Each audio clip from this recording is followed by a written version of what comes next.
Now at 6, a 2-year-old boy is dead and his mother is looking for answers tonight. Thanks for joining us for the Fox 61 News at 6. I'm Brent Harden. And I'm Sarah Sanchez. Today we're hearing from the mother of that boy. Her son died from choking on food at the YWCA daycare in New Britain. And she says she was never contacted by the daycare when her son began choking. Fox 61's Alicia Hercules spoke with a mother and has what the YWCA is sharing about this incident. Tuesday was a normal day for Shamira Cook as she dropped her 2-year-old son off at daycare. Just 3 hours later, she says an unimaginable nightmare began.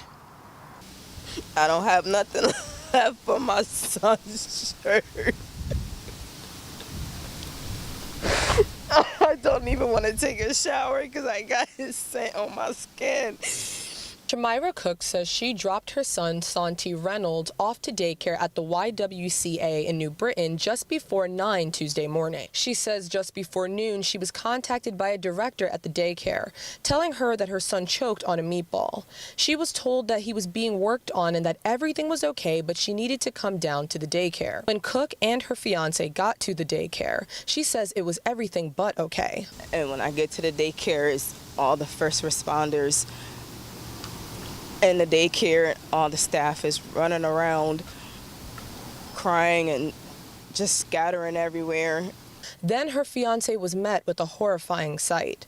And when me and his father, Asani Reynolds, turned the corner to go in his room, they had my son on the floor doing CPR, and he was already intubated before we got there.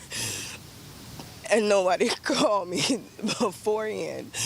A New Britain official confirmed that a 911 call came into dispatch at 11:44 a.m. for a child choking.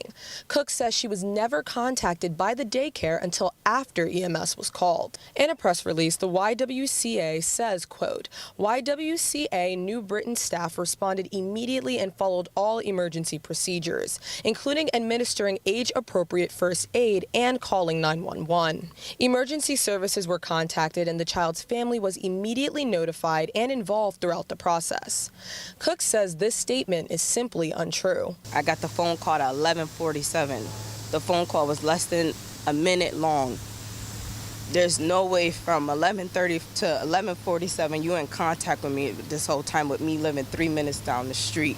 Christopher Murray, Cook's attorney, says all they want now is answers. Right now we want to see 3 things. Number 1, what does the medical examiner's report say? Number 2, what does the police report say? Number 3, I'm sure DCF is going to do an investigation, and we want to get answers from them to find out what happened, why this tragedy happened. Cook is a veteran, now pregnant with her 3rd child. As she prepares to bury her 2-year-old son, she says she wants him to be remembered as kind and loving. I just want them to remember my son as being a sweet boy that was just kind and so playful. DCF did confirm to Fox 61 that they're conducting a joint investigation with the Office of Early Childhood and law enforcement. In New Britain, Alicia Hercules, Fox 61.